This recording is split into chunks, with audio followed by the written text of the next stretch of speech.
La asignatura pendiente, un podcast de Reinterprétate con Silvia Parejo.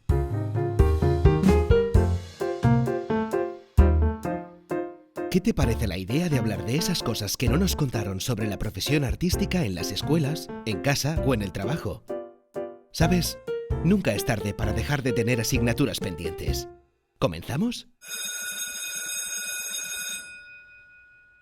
Hola artista, bienvenido, bienvenida a este nuevo episodio de la asignatura pendiente.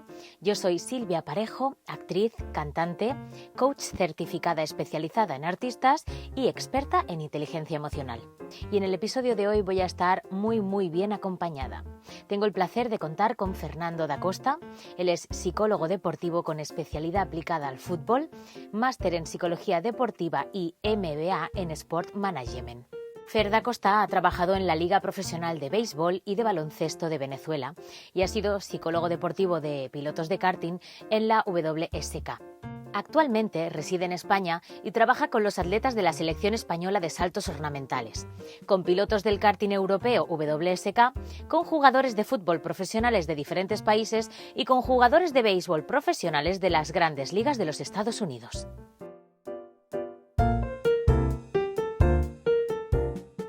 En el episodio de hoy hablaremos sobre el alto rendimiento, denominador común entre deportistas y artistas escénicos, así como de las competencias y habilidades necesarias para trazar una carrera de fondo y exitosa, tanto en el deporte como en las artes escénicas.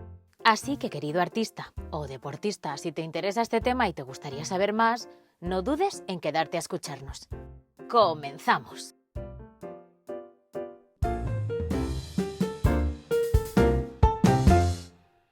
Bueno, Fer, muchísimas gracias por estar en este episodio de la asignatura pendiente. Me consta que vamos a descubrir muchas cosas interesantes hoy contigo, pero para ubicar un poquito a nuestros oyentes, primero me gustaría que nos contaras un poco sobre ti, sobre lo que hace un psicólogo deportivo. Sí, ¿qué tal Silvia? ¿Cómo estás? ¿Cómo te va?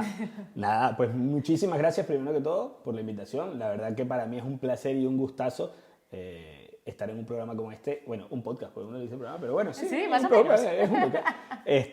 Y contigo, así que nada, vamos a comenzar con un poquito de la psicología deportiva, que es lo que a veces la gente tiene ciertas dudas, ¿no? Sobre qué es la psicología deportiva y que últimamente se ha vuelto muy de moda, ¿no? Sobre todo porque ha habido casos muy específicos que se han hecho famosos.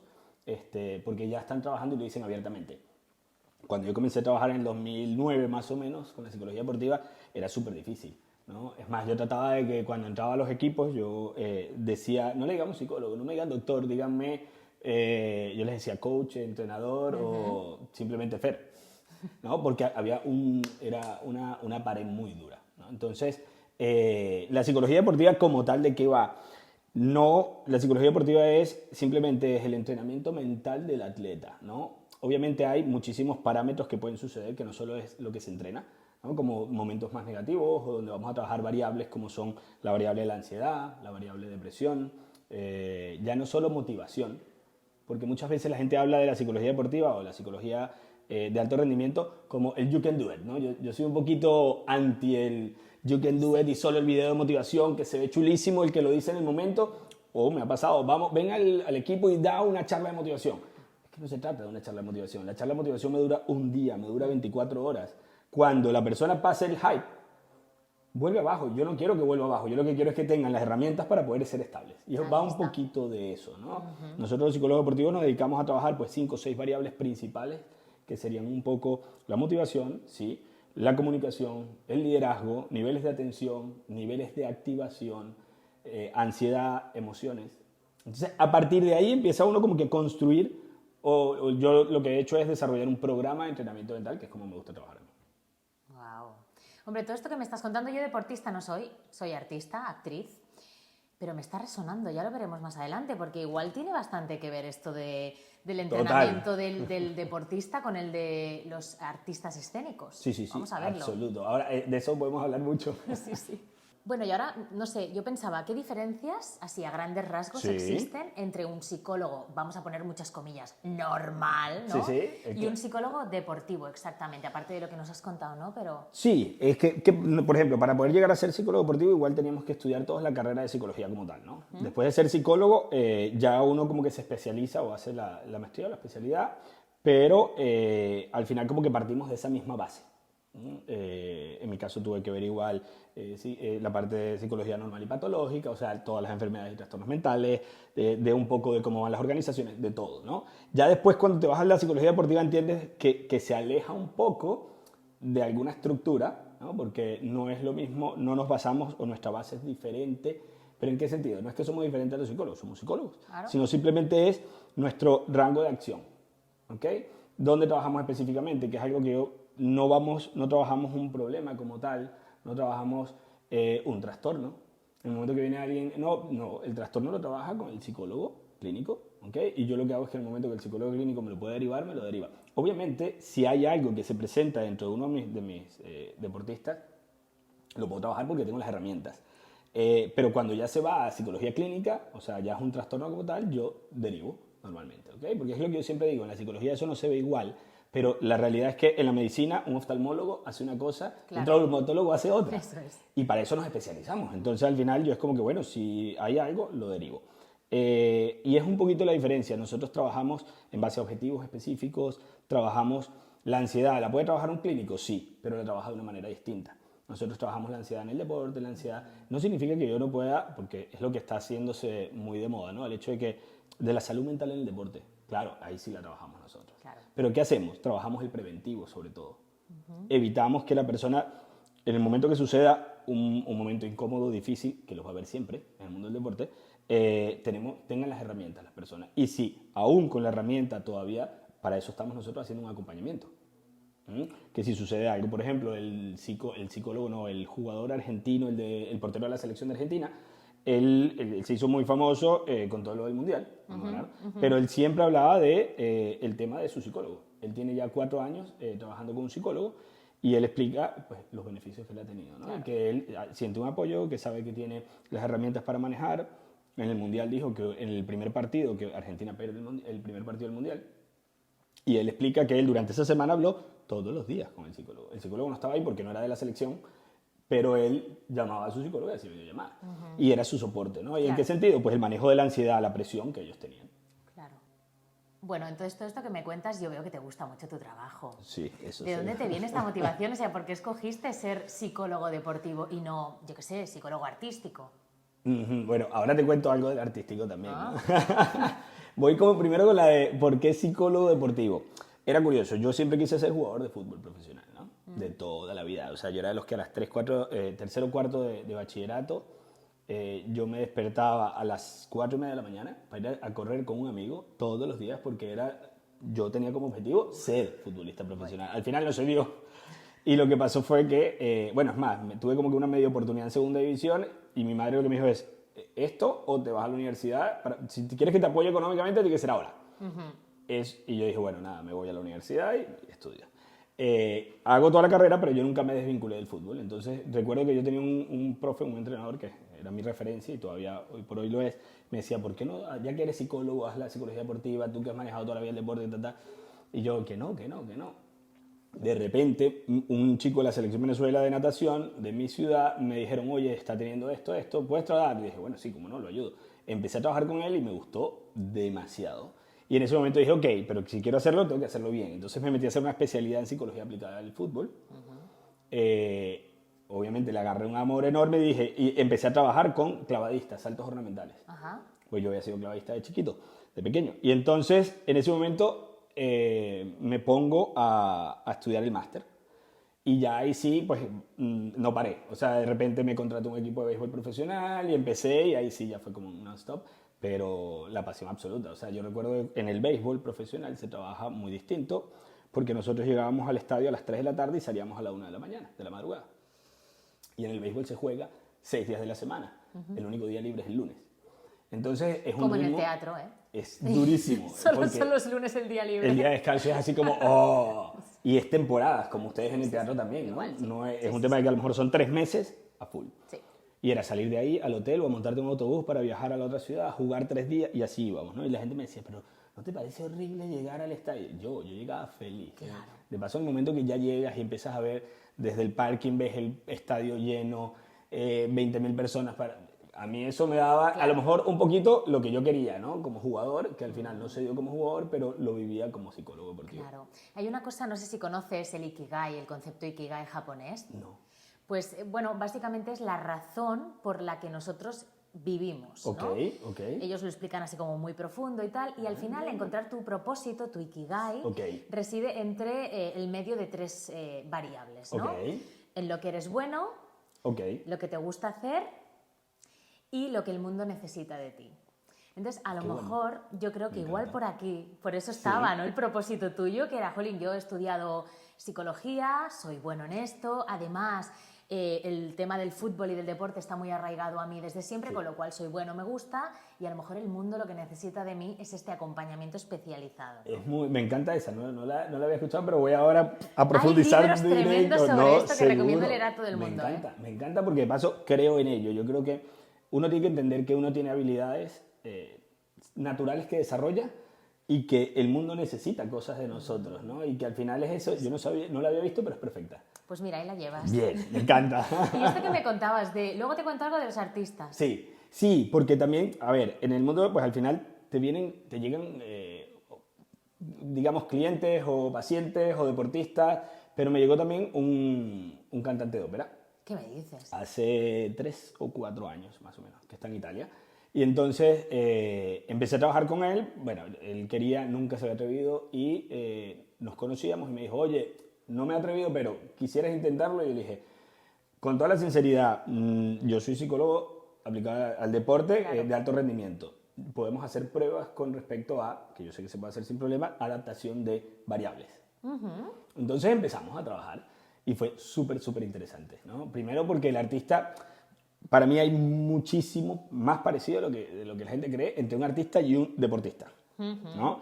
¿En qué? La exposición, ¿no? La exposición al público, la exposición a la cámara, al final ser valorado o valorar, ¿no? Puntuar ya te hace exponerte a ansiedad, el estrés. Juicio de los demás. Exactamente.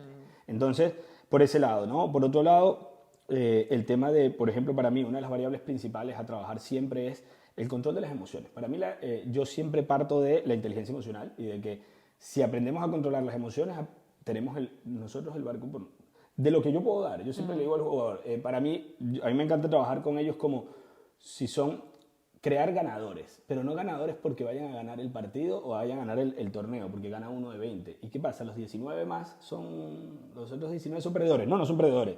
Cada uno tuvo su pequeña victoria en función a sus objetivos establecidos. Exacto. Entonces, eso es lo que yo quiero, que ellos tengan mentalidad ganadora en yo sé cuáles son mis objetivos y voy por ellos. Y que el entorno afecte lo menor posible. Por eso yo no digo no afecte, no, sí va a afectar, pero que cada día sea menos, ¿no?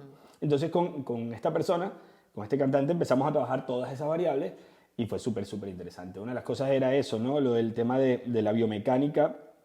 Para mí el tema del control de la ansiedad y el estrés es fundamental, porque a través de ello puedo evitar que la biomecánica varíe, ¿no? Hacerlo en palabras más sencillas a lo mejor. Sí, porque no me entero. A ver, ¿qué es esto de la biomecánica? La ansiedad, claro. ¿Qué pasa? La ansiedad y el estrés, ¿qué genera en nosotros, no? Porque al final el estrés viene de una definición de la ingeniería, ¿no? Es 2 masas en tensión. Entonces, esa tensión que yo genero mentalmente, que se genera por efectos del exterior, de una vez la llevo al cuerpo y empiezo a ver lo típico, ¿no? Tengo tensión corporal. ¿Por qué? Porque tenso. ¿Qué pasa si hay tensión corporal? En el mundo del deporte, el deportista trabaja a través del movimiento y la biomecánica. La biomecánica es el movimiento del cuerpo. Entonces, sea el deporte que sea, es a través de, menos el ajedrez, que ahí la tensión corporal no afecta tanto porque es nada más mover una pieza, que no, o sea, no es, simplemente es el movimiento, no me afecta. Sí. Pero en el resto de los deportes modifica mi movimiento. Si yo modifico el movimiento que yo he entrenado, ¿qué va a pasar? Varío. Y si yo lo varío, probablemente el resultado no va a ser el que yo entrené. Claro. Por lo tanto, no voy a tener el resultado que busco.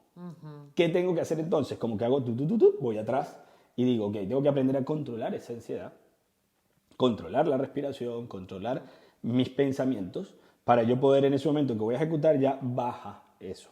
Entonces, ¿qué me pasaba con este artista? Era, ok, no tiene que controlar o no afecta tanto la biomecánica, pero sí afecta en su voz. Entonces yo lo que pensaba era, bueno, vamos a ver cómo relacionamos el tema de la respiración, de controlar y bajar las pulsaciones. Porque cuando estoy nervioso, ¿qué es lo primero que sucede? El corazón se acelera, Inmediato. claro. Claro, y yo hiperventilo. Y es lo que yo siempre digo, si yo hiperventilo, ¿qué sucede? Hay muchísimo menos oxigenación cerebral. ¿Y dónde está el pensamiento? ¿No? Entonces yo tengo es que aprender a... ¡Tum! La respiración es un ancla de mis pensamientos. Y la gente dice, pero la respiración, ¿por qué? Es justamente, vamos a lo básico. Lo básico es controlo la respiración, oxigeno bien el cuerpo y a partir de ahí tengo respuestas óptimas, ¿no?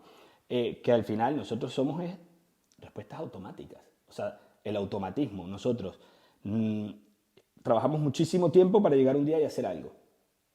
Y ese trabajar mucho tiempo, ¿qué es? Repetir, repetir, repetir, repetir, repetir. Entreno.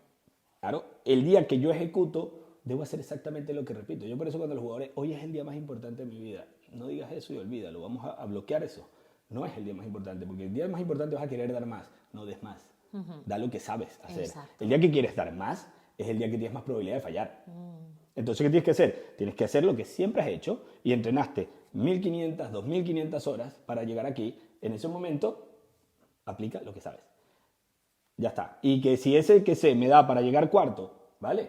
Vamos a entrenar la próxima vez más para que, lo digo sobre todo en deportes como la natación, que son deportes específicos, matemáticos, y que tienen que dar exactamente el número. Y ellos ya llegan ahí sabiendo que van a ser octavos. Ahí no hay sorpresa, no es como en el fútbol, que a lo mejor hubo más, menos, no.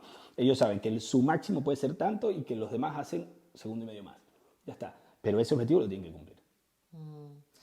Yo, por ejemplo, yo he experimentado alguna vez, bueno, a mí me consta, y corrígeme si me equivoco, que existen como 3 niveles en el miedo, ¿no? Escénico en este sentido, que podríamos compartir los artistas y los deportistas a la hora de enfrentarnos a ese momento tan importante, ¿no? Como podría ser una competición, un partido, una actuación. Primero existiría la ansiedad escénica, que es, bueno, de alguna manera tú empiezas a notar en tu cuerpo algo que no está en su sitio, pequeños síntomas de que te agobias, de que no estás del todo centrado. Luego tendríamos un miedo escénico que generalmente pues esto te aumenta mucho el nerviosismo, incluso cuando estás actuando no das lo mejor de ti porque esto es lo que te está limitando, ese miedo. Y luego tenemos el pánico escénico que directamente te imposibilita, te bloquea, no puedes salir al escenario y te quedas que no puedes llegar a hacer tu actuación. Exactamente. Yo alguna vez reconozco experimentar ansiedad escénica. Ok.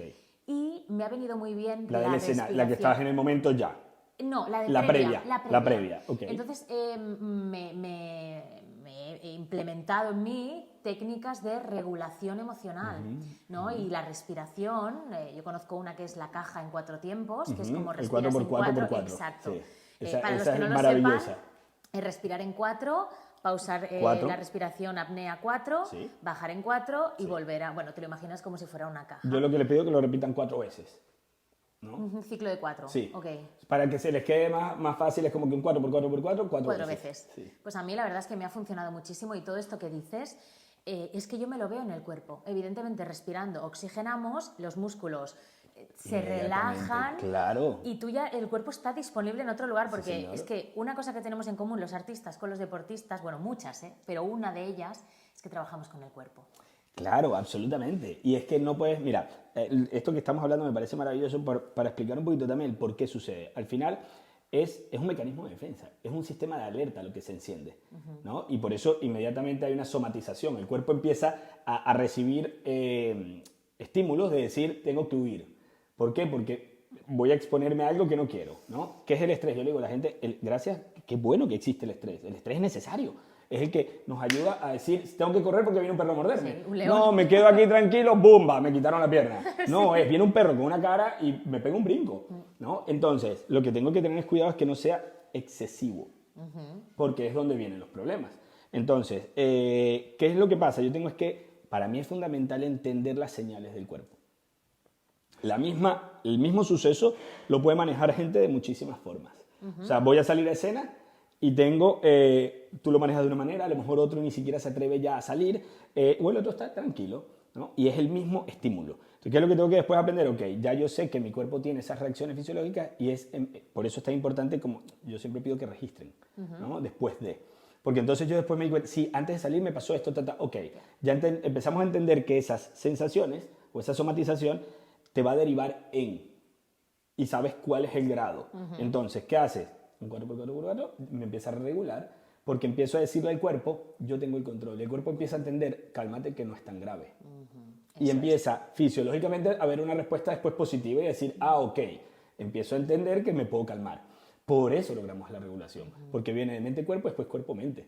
O sea, el cuerpo, la mente le dice, hay peligro, el cuerpo responde, pero después el cuerpo a través de la respiración le dice a la mente, tranquila, que lo tengo controlado. Es como, y por eso podemos salir. Y mira que hay casos, hay un caso de un jugador de aquí el Español, que el video rueda por internet, por eso no lo menciono, que no es que trabajé yo con él, le dio un ataque de pánico en su debut. Wow. Pero un ataque, o sea, estaba ya en cancha, vino, hizo un primer pase, falló, tenía 17, 18 años, vino, hizo otro pase, falló otra vez, y empieza, claro, en la cámara normal no se ve, cuando le hacen un seguimiento y explican el video, y empieza a hiperventilar, pero se tiene que bajar y todo porque ya está que se marea, empieza a decir, estoy mareado, me quiero salir. Afuera estaba el capitán, así calentando, y le gritaba, y le hablaba, y le decía, respira, respira, tranquilo. Entonces el entrenador un momento dijo, lo voy a sacar. Y el capitán se voltea y le dice, lo matas. O sea, si lo sacas, se acaba su carrera. Porque no va a poder más nunca salir a escena con 40.000, 45.000 personas, porque ya sabe lo que pasó. Y lo que le va a quedar en su memoria va a ser eso. Y no va a ser fácil. Habría que trabajar con una reestructuración cognitiva para poder, con exposiciones constantes, etc., ¿no? Entonces, al final, el capitán le pide al entrenador que no lo haga, el entrenador no lo hace y le empieza a hablar y hablar y hablar, calmarlo. ¿Y qué viene después? Pues una sucesión de pases correctos y empieza a recuperar la confianza, empieza a respirar y vuelve y logra terminar el partido, ¿no? Claro. Pero esa exposición, pues lo que dices tú, se puede dar previa, durante o puede ser durante y con ataque de pánico. Claro. Y además, ahora estoy pensando también una similitud entre deportistas y artistas escénicos, y es que nosotros, por ejemplo, tenemos un guión, una letra, un texto, ¿no? Y el deportista a lo mejor podría ser que tiene unos pasos, no lo sé, me lo estoy inventando, no conozco, pero unos pasos que ejecutar. Tiene como también un guión, podríamos decir de alguna manera, ¿sí o no? Depende del deporte, ¿no? Por ejemplo, el clavadista, saltos ornamentales, ¿no? El trampolín y caer en una piscina. Hay un guión específico, ¿no? Tú sabes que tienes que hacer 2 vueltas con medio giro, con pa. Sí. Pam, pam, pam, pam. ¿Qué pasa en el fútbol, por ejemplo? La improvisación es fundamental. Porque tú tienes un guión que es sube por derecha, baja por izquierda, por decir algo. Subo y bajo porque soy lateral. Voy a marcar a un jugador más o menos así. Pero el jugador puede venirse a la derecha, puede venirse a la izquierda, ¿no? Entonces, pero a la vez yo tengo que tener defensa-ataque. O sea, ahí empieza a haber una cantidad de toma de decisiones que son muy difíciles porque ese guión ya se pierde.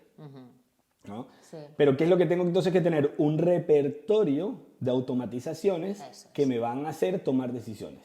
¿No? Y por eso, por ejemplo, nosotros trabajamos lo que es los niveles de atención, ¿no? De enseñar al jugador cuáles son los niveles de atención, eso de que yo no puedo atender a lo mismo simultáneamente, puedo atender muy rápido, puedo ser muy rápido en girar, pero mientras yo estoy aquí yo te perdí, mientras estoy aquí perdí. Ahora, ¿puedo ser muy rápido? Sí. Claro. Entonces, enseñarlos a cómo manejar los niveles, cuáles son los perfiles. Si estás en fútbol, yo soy lateral, tengo de la raya hacia allá no hay nada. De aquí hacia atrás tampoco, porque yo soy el último que debería estar. O sea, yo tengo que mantener un nivel de atención en este perfil. Pero si eres un mediocentro, como Busquets, por ejemplo, o como Xavi, o como cualquier jugador que está en el medio, ¿qué pasa? Que tienes que estar mirando a 360. Y entonces enseñarlos a constantemente, como hace Modric muchísimo, que es este cabeceo. ¿Y es por qué? Para poder tener los niveles de atención y poder prever situaciones, porque al final son tomas de decisiones. Si yo tengo toda la atención, la puedo ver. Claro, nosotros yo creo que esto lo llamamos la escucha activa. Es decir, Claro. Estar completamente escuchando. Claro. Muchas veces tú estás trabajando en escena con un compañero y tienes que estar flexible, tienes que tener herramientas, tienes que haber visto todas las posibilidades, cuantas más herramientas tengas y más... No tanto, o sea, tú tienes un guión, un papel que te sirve como estructura, como sistema. Pero luego, lo más importante a la hora de jugar, a la hora de actuar, es la escucha activa, estar conectado en el momento presente. ¿Cómo te pierdas? Te fuiste. Y entonces lo que muchas veces a mí me ha pasado, y esto lo escuché hace tiempo y me ha funcionado mucho para controlar esa ansiedad escénica previa que a mí a veces me sucede, Aparte de respirar, es no repasar el texto. El texto ya me lo sé. El procedimiento yo ya me lo sé. Entonces simplemente respiro, confío en que me lo sé y que estoy en el momento presente y activo mi escucha activa. Y ahí se relaja todo, porque si nos ponemos a pensar en el texto... Totalmente se me de acuerdo. olvida. Y es un texto que he hecho. ¿Cuántas funciones he hecho ya con ese texto? Exactamente. Y te bloquea mucho más. Pero Silvia, fíjate qué similitud con lo que estábamos hablando, ¿no? El jugador ya ha hecho 10.000 veces el salto, o el salto, el clavadista o el gimnasta, pero la ejecución. Tú en ese momento lo que tienes es que dejar, o sea, va a salir lo que ya tú sabes hacer. Simplemente tienes es que controlar otros elementos en la previa. No es repasar, es como el que estudió mucho para ir a un examen. Ya no tiene nada que hacer 5 minutos antes. Claro. No vas a aprender en ese momento. Lo que puedes es confundir al cerebro. Lo que sabes, lo sabes. Simplemente en ese momento, relájate, pero es tal cual, igual. Tal cual. Qué maravilla. Y es que es eso. Me pasaba con el cantante, ¿no? Entender un poco cómo él iba aplicando esto y cómo iba viendo resultados, que era lo que yo también tenía que ver, ¿no? O sea, al final él iba y decía, oye, sí, empiezo a... él aplicaba la técnica del 4x4x4 siempre antes de salir, me decía, logro bajar muchísimo. Claro. En el momento, porque también ustedes que son, los que cantan saben, uno como público no lo escucha, tú dices, no, fue perfecto. Ya. Pero el cantante dice, Uf. vaya... Sí. ¿no? Y además, que el sesgo cognitivo negativo, ¿no? 100%. Siempre nos va a buscar Siempre. el gallo, la palabra que no dije, Sí. la equivocación, la acción que no hice, en vez de decir, y todo lo que yo me marqué aquí, que fue exitazo, solo por el hecho de haberlo llevado adelante. O sea, es que cómo vamos a buscar siempre la parte negativa. Siempre. Qué fustigación. Y por eso es que ahí es donde, por lo menos en la parte deportiva también trato de enfocar mucho y de que la gente tenga la memoria a corto plazo no sea la única que juzgue. ¿No? Por eso yo siempre les pido, registremos el mes. Porque si yo registro el mes, a lo mejor mi última semana fue mala. Y arrancamos el siguiente mes diciendo, vaya mal mes que tuve, vamos a revisar, ¿realmente fue malo? Bueno, de 5 partidos hice 5 goles, pero es que en los 2 últimos partidos no hice goles. Pero entonces no fue un mal mes, fue un muy buen mes. Inmediatamente asumo diferente el momento. Y digo, ok, eso me va a ayudar a asumir distinto el mes. ¿No? Y por eso es importante ese acompañamiento. Eso es. Oye, y aparte de todo lo que estamos hablando, que ya se empiezan a ver fuertemente las similitudes que hay entre un deportista y un artista escénico, yo creo que la gran similitud es que somos personas que trabajan continuamente con el alto rendimiento. Sí. O sea, es una carrera de fondo. 100%. Y se los digo muchísimo, no valoren el mañana, vamos... O sea, valora el paso a paso, pero con un objetivo bien establecido. El tema es que nos vamos a veces mucho a, yo quiero aquello, ¿no? Y no sé, ¿sabes? En el camino, ¿qué pasó con el camino? ¿Lo disfrutaste o no? Porque muchos llegan al final de las carreras profesionales y dicen, pero es que viví tan estresado todavía, no disfruté nada. Nada. Y ahora estoy terminando, ¿no? Porque esa es otra de las cosas que nosotros en psicología deportiva hacemos, que es trabajar el retiro. Porque el deportista profesional se retira muy joven, ¿no? Entonces... Y los retiros son muy traumáticos. Pasas de vivir durante 25 años una rutina y de repente al día siguiente, ¿qué estás haciendo? Mirando por televisión lo que hacían antes los demás. Y que por querer no se hubieran retirado. Normalmente es porque el cuerpo ya no está en el punto que ellos deberían tenerlo. Sí, sí, a los bailarines les pasa mucho lo mismo. También. Genera frustración. Sí, porque a lo mejor hay otras carreras que no. A lo mejor el actor puede ser, va mutando y ahora es el abuelito al terminar. También tienen un poco de crisis de edades, es decir, ya no puedo hacer la jovencita, ahora me toca ser la madre, ¿no? Sí. Ya no soy el... Pero claro, pero está mucho más abierto, porque actrices más mayores siempre tiene que haber y más jóvenes y hay más posibilidades. En el caso de las bailarinas yo me lo encuentro. Bailarinas y bailarines, que es verdad que su vida laboral es más corta porque depende mucho de su físico, en ese caso, de su y que ellos tienen casi es casi matemático. Sí. Por lo menos en el mundo del fútbol ha cambiado gracias a los nuevos hábitos de vida, alimenticios, de salud mental, de recuperaciones. Y antes un jugador se retiraba a los 32, 33 años. Cuando digo antes estoy hablando del 2005, más o menos.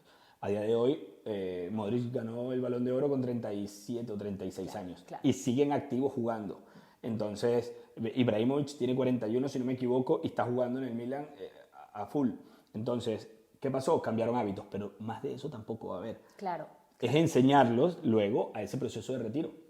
De cómo lo voy a hacer, de qué manera, y de ayudarles a que su futuro también sea un futuro, o acompañarles a que sea un futuro óptimo y no derrochador. Total. Bueno, y entonces hablando de esto del alto desempeño, ¿no?, que tendríamos en común los artistas y los deportistas, vamos a ser un poquito más específicos y concretos y me gustaría que habláramos un poco de las habilidades o competencias que serían necesarias desarrollar, ¿no?, para tener una carrera de fondo y exitosa en ese sentido, tanto para las artes escénicas como para los deportistas. Yo, por ejemplo, te propongo que hablemos de, aparte del control de las emociones, que ya hemos estado hablando, por ejemplo, de regular el estrés y todo esto, de una que a mí me encanta, que es la resiliencia. Sí.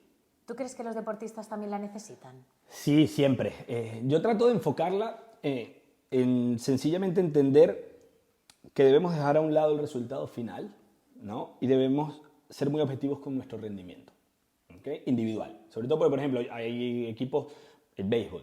Pongo el ejemplo del béisbol porque son 50 más o menos jugadores. Jolines. El béisbol dentro se divide como en dos equipos. El equipo ofensivo o el equipo, o sea, digamos lo que son, por un lado los pitchers y por otro lado están todos los jugadores de campo, que son los que batean. Entonces, al final son más o menos 25-25, por poner algo así, y con toda esa gente, ¿cómo haces tú? El partido que se perdió. Entonces, ¿qué hago? Yo ya me desmorono por un partido perdido. A lo mejor el pitcher salió y hizo 2 lanzamientos, porque normalmente en el béisbol, para los que no conocen el béisbol, hay un lanzador inicial que dura normalmente unos 6-7 innings o 5 innings, y después viene el relevo. El relevo puede venir únicamente a ser un bateador. O sea, necesito traer un pitcher derecho porque viene un bateador derecho, por ejemplo. Entonces, saco el pitcher, hago el out, se va este pitcher y viene uno nuevo. En el momento que entran los relevistas, todo cambia. Entonces, imagínate tú, viene un relevista, hace tu trabajo, se va, ¿y qué pasa? El partido lo perdimos. ¿Me desmorono? No. Tengo que trabajar en procesos individuales. No es por egoísmo, es porque mi intención es que cada uno de ellos esté lo más arriba posible a nivel de motivación, de autoconcepto, de creencia del momento. Entonces, lo que voy trabajando es un poco eso. Ahora, cuando hay derrotas dolorosas, sucesos duros, casi un descenso, momentos así, ¿no?, complicados, o en el béisbol se le llaman el slump. Es como que cuando hago bomba, me voy abajo, ¿no? Llevo 4 partidos y dan dar un hit. Hay que trabajar muchísimo, ¿no? Ese momento. Claro. Para que la persona... Ahora, ¿cómo trabajarlos? Hay muchas técnicas, ¿no? A mí me gusta mucho trabajarlo en base a reestructuración cognitiva, que es una técnica cognitiva, conductual, y justamente, ¿qué es lo que tratamos o trato de hacer? Es que lo previo en tu memoria sea algo positivo. ¿Qué es lo que pasa cuando tengo 4 partidos continuos que me están saliendo mal las cosas? Mi sensación, mi autoconcepto, mi autodiálogo, ¿hacia dónde se va? A lo negativo. Claro. ¿Qué tengo que hacer? Reestructurar. ¿Y cómo lo hago? Por lo menos en mi caso lo hago a través de la visualización. Porque es lo único que yo puedo hacer para traer a la realidad el hoy. La gente no entiende el valor que tiene la visualización. Pues es tremendo. En mi caso, en mi trabajo, la visualización es más del 30% de lo que yo hago. Lo que pasa es que yo hago una visualización, no lo hacen todos los psicólogos de esta manera, a mí me gusta, ya después de 15 años en el medio la voy haciendo así, guiada. O sea, claro. Yo prácticamente les pongo, como un entrenador pone un entrenamiento, esta semana vas a hacer esto, esto y esto, ok, esta semana vas a visualizar esto, esto y esto, por estos porqués. Y la persona desarrolla. Con esto, fíjate, sin llegar al error o sin tener que llegar a manejar lo negativo, simplemente yo voy viendo en el proceso. Nosotros hay técnicas que utilizamos también de visualización que son súper poderosas. De hecho, yo soy muy visual, con lo cual siempre busco maneras de trabajar desde la visualización.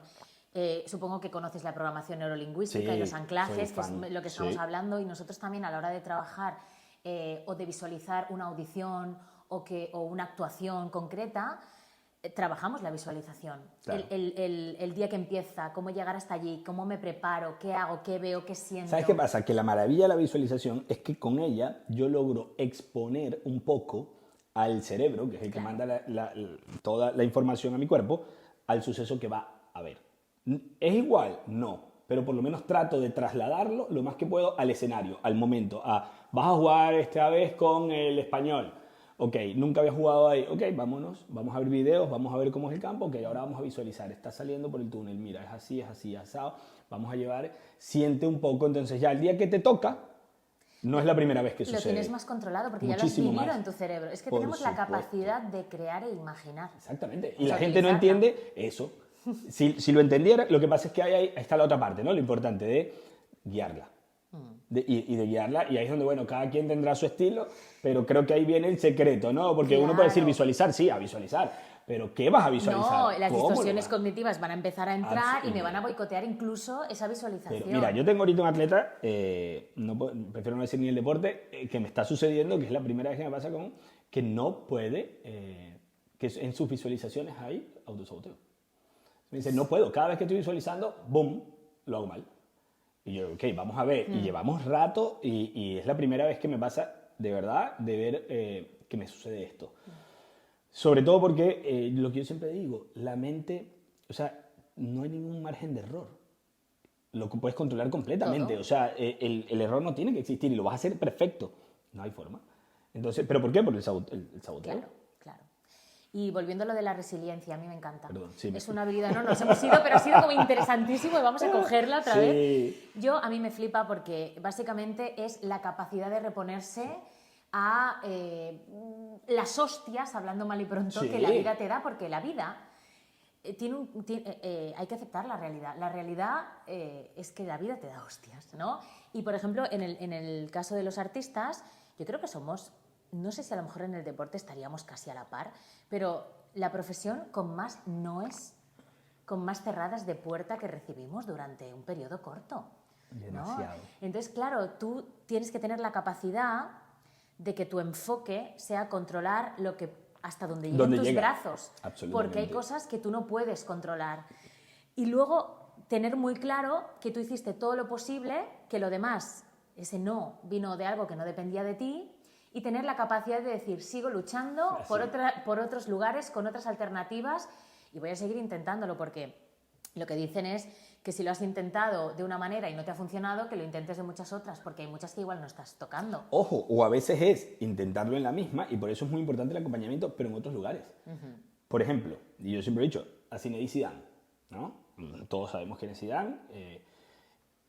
Los primeros 7 equipos en los que él probó, cuando era pequeño, le dijeron que no servía para el fútbol, porque era un jugador muy lento. Él no modificó, él siguió siendo su estilo y simplemente siguió probando hasta que uno les gustó mucho y llegó a ser pues uno de los mejores jugadores de la historia. Campeón del mundo, campeón de Europa, campeón de... ¿Y por qué lo digo? Porque a veces queremos modificar, y es que a veces tenemos o un director o un entrenador que simplemente no le gusta mi estilo, pero no significa que mi estilo sea malo. A lo mejor mi estilo en otro lugar Exacto. es muy bueno. De hecho, es que es mucho más inteligente y óptimo para uno mismo apostar por el valor que uno tiene. Claro. Porque es lo que te va a diferenciar del resto. No hay ningún Fer da Costa, no hay ninguna Silvia Parejo, con lo cual potenciemos esas fortalezas. Y es evidente, bueno, no sé si conoces la técnica del modelado, Sí. de tomar los comportamientos Sí. de otras personas que nos inspiran o que nos gustaría tener, conseguir objetivos o tener una vida parecida, Claro. pero siempre desde el enfoque de yo quiero ser yo, pero quiero conseguir otras cosas Absolutamente. desde ti. Entonces, yo, por ejemplo, también trabajo mucho que los artistas somos nuestro propio empresario. Sí. Tenemos que vendernos. ¿Y qué vas a vender? Tu producto, que es el que más conoces. Claro, exactamente. Y es que, ojo, y no con esto digo, estoy en contra del cambio. No. claro Y que por no. eso me gusta el registro, la introspección. El momento que tengo que hacer cambios los hago. Pero que el cambio sea consciente porque vemos una cantidad de variables que me lo propone. Pero no porque algo no me salió y ya cambio. No, a lo mejor falta persistir. ¿no? Eso está. Desde mi punto de vista, a día de hoy, y lo decías tú al principio, ¿no? Qué importante es en nuestras carreras cuánta gente llega realmente. Por ejemplo, el otro día lo hablaba yo con una persona que trabaja en un equipo profesional acá en España y me decía, es más fácil ganar el gordo de la lotería que a tu hijo que sea futbolista profesional en España. Y eso por los números y las estadísticas. No es que me lo está diciendo como una exageración. No. Lo llevaron a estadísticas ellos. Sí. Es Y se dieron cuenta de eso. Es que, entonces, ¿qué significa? Pues bueno, hay que creer en el proceso, número uno. ¿no? Y eso que hablabas, por ejemplo, tengo muchos jugadores, me está pasando ahora con un par de jugadores que no están titulares, venían de ser titulares. ¿En qué trabajo en ese proceso de la resiliencia? Bueno, en todo este proceso es, ok, has perdido la titularidad, pero ¿dónde podemos trabajar nosotros? El que te pone o no te pone es un tercero. Ya no depende de ti. ¿Pero de qué depende de ti? O sea, ¿qué está en tus manos? Quedarte y trabajar mal porque no estás siendo titular, dejar que la emoción negativa o que el pensamiento de frustración te deje en un bucle que te tira para abajo, o lo opuesto es, lo que está en mis manos es hacer más. Porque tal vez lo que estoy haciendo en este momento no es suficiente. Y analizar y decir, muchos me han dicho, bueno, pero es que yo debería, ok, pero vamos a analizar, pásame los videos, vamos a ver cómo está jugando. Y me ha pasado de ver los videos y decir, a ver, sin decirle al jugador, pero entender que no hay tanta objetividad de su parte, porque yo veo los videos y sí veo que realmente se nota nervioso, pierde pelotas fáciles, no está cubriendo de la manera que es los espacios y todo porque está queriendo volver a la titularidad y lo está perdiendo ese momento. Entonces es enseñarlos a aceptar ese momento. Yo siempre he dicho, el deporte está lleno de nos. El béisbol profesional, un bateador es excelente cuando batea para averaje de 300. Para explicar a los que no conocen de béisbol, el averaje es como decir la puntuación que tiene el bateador, ¿no? 300 se mide en base a de cada batea, o sea, por ejemplo, de 10 veces que yo bateo, si yo bateo 3, estoy bateando para 300, ¿ok? Y fallé 7. El bateador que está en 300 está en los mejores bateadores que puede haber en un equipo. ¿Qué significa? Que fallé 7 veces. Entonces, es el deporte del error. O sea, yo simplemente tengo que aprender a aceptar ese error. Aprender a que no me fue en este... Ok, no pasa nada, vuelvo a la otra. No vuelvo a batear. No pasa nada, tengo margen. Pero tengo que entender es que si me voy por el lado negativo y no tengo la capacidad de salir, ¡bumba! Me voy al fondo. Sí. ¿Y sabes qué pasa? Yo estaba pensando que nos explican... se habla mucho de los casos puntuales de éxito, asociados mucho también a una parte de suerte, de, yo un día estaba sentado en un banco y vino un representante deportivo, no sé si eso se llama así, o vino una directora de casting y entonces me descubrió y triunfé. Se habla solo de eso y se habla muy poco del esfuerzo y de lo que sí depende de ti para acercarte a que te pasen las cosas que tú quieres que te sucedan, ¿no? Entonces, creo que entrenar todas estas competencias y habilidades que están en nuestra mano, como son la gestión y el control de las emociones, la gestión del estrés, esta resiliencia, la confianza, el motivarse, el automotivarse, aunque a veces pues, necesitemos ayuda de otros profesionales, pues esto te ayuda mucho, tener disciplina, compromiso. Es que si no, ¿qué hacemos? Mira, y para todos los que nos escuchan, yo creo que es algo demasiado importante el hecho de entender de que el externo puede llegar en cualquier momento, pero si llega y yo no estoy preparado, no sirve. De nada. Entonces mantente al día, mantente fuerte, entrena lo que tienes que entrenar, trabaja lo que tienes que trabajar para el día que llegue la oportunidad, estés preparado. Eso es.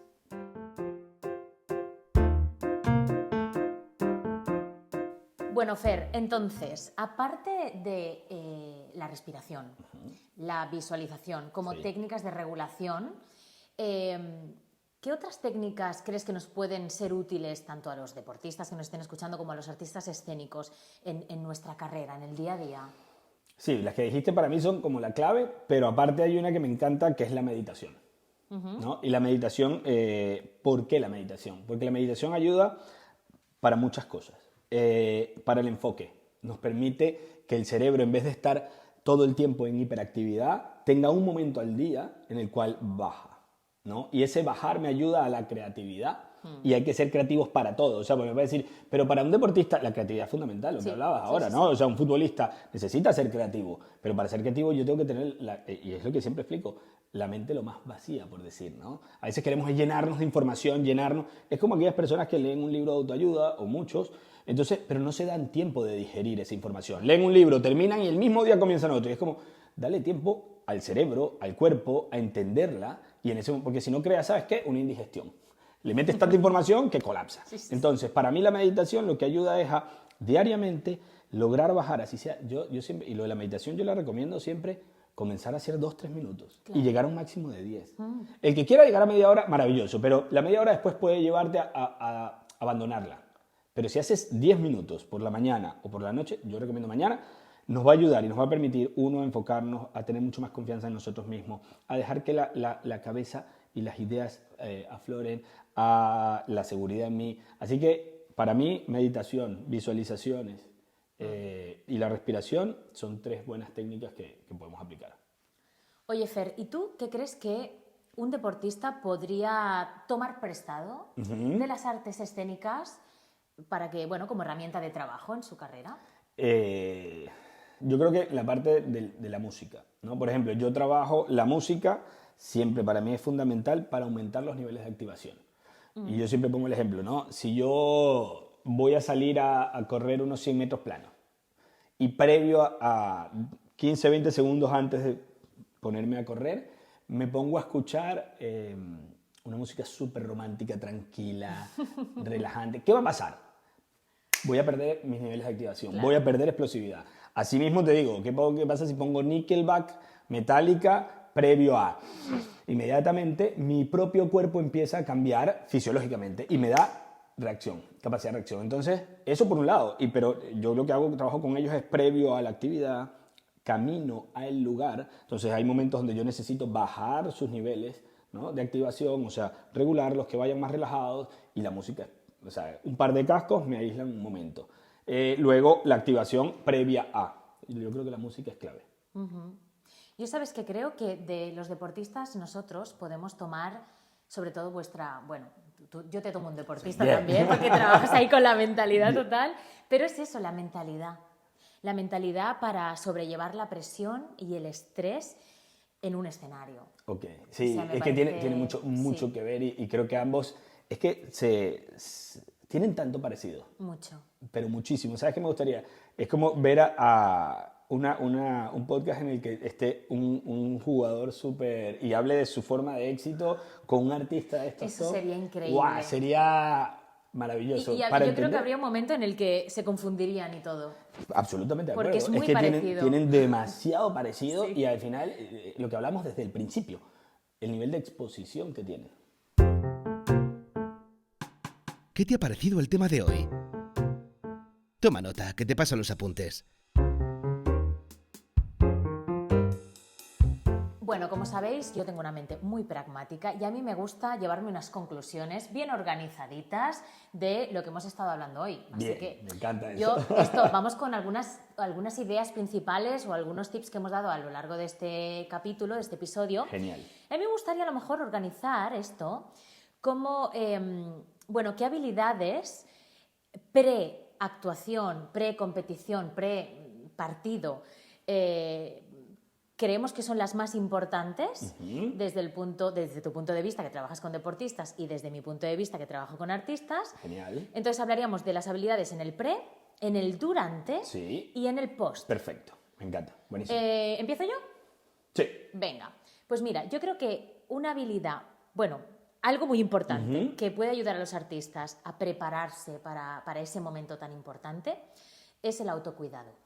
Ok, importante. Muy importante cuidarse, el autocuidado, y sobre todo el autocuidado también ligado a los buenos hábitos. Es decir, Fundamental. si yo mañana quiero presentarme a un casting importante para mí en el que hay que bailar claqué, no voy a apuntarme un día antes a claqué, Exacto. porque no voy a aprenderlo en un día. Entonces vamos a ir generando un hábito poco a poco para llegar preparado, ¿no? Y un hábito realista. Totalmente. Eso para mí es Es súper fundamental. importante. Sí. Yo diría constancia. Por el tema de, es el pre. Si yo no soy constante en lo que voy haciendo, al día que tengo que dejar fluir, no va a fluir nada porque no fui constante en el proceso. Estoy muy de acuerdo. Pero, y los hábitos también me parece demasiado De hecho, tiene mucho que ver, importante. ¿eh? Sí, tal cual. No te copies, ¿eh? Que te estás copiando. Vale. A ver en el durante. Mira, para mí creo que es importante que los artistas durante, si lo hemos preparado antes con buenos hábitos y técnicamente lo tenemos controlado, disfrutemos del momento. Vale. Y tal cual. Yo siempre ¿Cómo que hablo... tal cual? Pero no, deja pero de bueno. copiarte. Es que la confianza para mí y la confianza en el proceso. ¿Qué pasa? Si yo me preparé con buenos hábitos y con constancia, yo disfruto y confío en el proceso, las cosas salen. Pero si yo llego el momento y no confío en lo que voy a hacer, no funciona. Entonces, buenos hábitos, constancia y confianza luego, bien. Bien, venga, te voy a dejar... No me copié tanto, No, casi. te voy a dejar para copiarme yo ahora de ti, A que ver. tú digas qué es importante para el después de ese momento. La autoevaluación, porque para mí el post, para poder continuar y avanzar bien en los procesos, siempre después, con toda la tranquilidad del mundo, autoevaluarnos. Pues mira, yo iba a decir lo mismo, obviamente porque ya me quería copiar, Tocaba. pero voy a añadir mi amiga la resiliencia, que es muy importante aceptar un no. Sí, tal cual. Y por eso entra dentro de la autoevaluación, porque después cuando me autoevalúo, veo los detalles y ok, empiezo a trabajarlos. Me encanta, perfecto. Súper, match. Bueno, ya vamos acabando, Fer, y entonces Sí. a mí hay algo que me encanta, que son los valores. Perfecto. Yo descubrí mucho a través de ellos, entonces siempre termino, Sí. casi siempre que puedo termino estos capítulos compartidos preguntándole aquí al entrevistado, ¿en qué 3 valores fundamentales crees, tú en tu caso, ¿no?, que deberían apoyarse los artistas o los deportistas para conseguir trazar una carrera exitosa y de fondo? 3 valores. Wow, primero, yo soy fan también de los valores. A Qué veces bien. 3 es poco, pero bueno, vamos a ver. Creo que para mí fundamental la constancia, lo hablé antes, pero la constancia para mí es clave. La paciencia, porque sin paciencia no logramos nada. Queremos todo para inmediato y la realidad es que es una carrera de fondo. Entonces, constancia, paciencia y la atención. Y yo sé que para muchos dirán la atención, sí, porque si yo no atiendo, yo no aprendo. Todos los procesos pueden ser bastante más óptimos cuando soy capaz de atender de la manera adecuada y no desviarme del momento. Yo creo que esos 3. Es maravilloso. Pues yo siempre suelo preguntarlo y no digo los que yo creo. Eso. Así que hoy voy a decir Bien, yo los bien. míos. Y así complementamos. Claro, yo creo que es muy importante, otra vez, la resiliencia. Sí, Qué pesada claro, soy, pero sí, es que sí. para mí es un gran valor Sí. en esta profesión. Después, el compromiso. Si tú no te comprometes con tu proceso, no haces por dónde, no te vendes, Sí. no pasarán las cosas que quieres de verdad que te sucedan. Entonces, comprométete con lo que has elegido, ¿no? Y por último, confiar en que tienes un valor único, que no hay nadie como tú. Sí. Y creo que es muy importante generar esa confianza con uno mismo, quererse, amarse y confiar en que lo que tenemos es puro oro. Absolutamente, absolutamente. Me gustaría, ya ahora sí, que termináramos este episodio. Primero, dándote las gracias. Ha sido maravilloso, he aprendido mucho. A ti, porque ha sido súper divertido, aparte de muchísimo aprendizaje, creo que mutuo, porque de verdad que me voy con demasiadas cosas y con la técnica esta japonesa, que voy por El ella. Ikigai, tienes que chafardear, Sí, de verdad mucho. que es una maravilla. Muchísimas gracias a ti, Silvia. Gracias, de verdad. Fer. No sé si te gustaría dejar algún mensaje a todos aquellos que nos han escuchado. Sí, me encantaría, aparte de todo lo que hemos hablado, creo que el creer en ustedes, o sea, creer en lo que quieren hacer, pero creer a través de la realidad, la conciencia y el trabajo serio y divertido, pero con seriedad. Así que creo que hacer el nombre propio, que es lo que acabas de decir, hacer y marcar nuestro propio nombre. Si te ha gustado este podcast y crees que puede servir de ayuda a otros artistas, no dudes en compartirlo. Conviértete en aquellos artistas que ayudan a artistas. Son los que más molan.